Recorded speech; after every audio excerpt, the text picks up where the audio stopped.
হত্যাকাণ্ড ঘটিয়েছে স্বয়ং শেখ হাসিনা ভারতের নির্দেশে।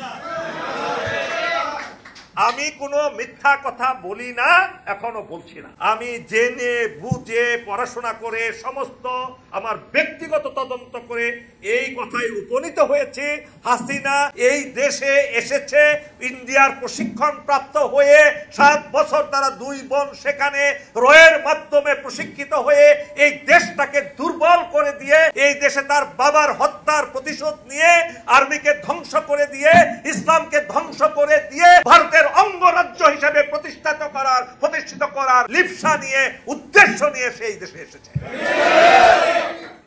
ফোন বন্ধ করবেন, ফোন যদি আর এখানে ফোন অন করে আপনার বের হয়ে যান। হাসিনার সেই বিষাক্ত বলে আপনার ধ্বংসিত হয়েছেন। আমার পূর্ববর্তী মেজর ইমরান বলেছেন কারা কারা জড়িত।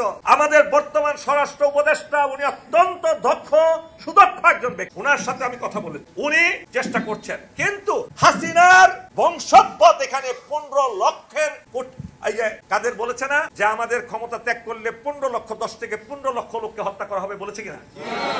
কেন বলেছে? সে জানে এই 15 লক্ষ লোক হলো সরাসরি রয়ের এজেন্ট, সরাসরি এই দেশের বিরুদ্ধে তারা কাজ করছে, হত্যা করেছে।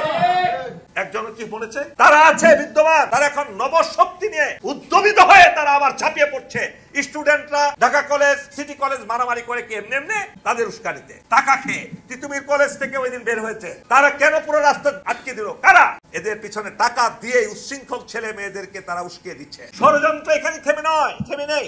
আপনারা জানেন চট্টগ্রাম থেকে এই দেশকে আলাদা করার জন্য প্রকাশ্যে তারা তাদের মিডিয়াতে প্রচারণা চালাচ্ছে, এটা তাদের রাষ্ট্রীয় সিদ্ধান্ত। তারা এখানে শেষ নয়, আমাদের দেশকে দখল করার জন্য এমন কোনো কাজ নাই যা তারা করছে না। প্রিয় ভাই বোনেরা, মনে রাখবেন আমাদের দেশের ঐক্যকে বিনষ্ট করার জন্য বর্তমান অন্তর্বর্তীকালীন সরকারকে কাজ না করতে দেওয়ার জন্য, সেনাবাহিনীকে বিতর্কিত করার জন্য একদল চাটা গোলাম তারা কঠিন যুদ্ধে নেমেছে বাংলাদেশ। আমাদের প্রিয় বাংলাদেশ সেনাবাহিনী জেনারেল ওয়াকারুজ্জামান অত্যন্ত দেশপ্রেমিক এবং সাহসী ইমানদার একজন সেনানায়ক। তিনি যদি সেই দিন হাসিনার এই হাসিনার গোলাম হয়ে থাকতেন, পাঁচাটা গোলাম, তিনি সেটা কখনো হন নাই। উনি প্রমোশন হয়েছে, আল্লাহ দিয়েছেন তাকে প্রমোশন। অন্যান্যদের মতো অনেকের মতো তিনি সেই দাসত্ব স্বীকার করেননি। আপনি দেখাতে পারবেন কোন উদাহরণ? ওয়াকারুজ্জামানের বিরুদ্ধে কোন এলিগেশন কেউ তুলতে পেরেছে এখন পর্যন্ত?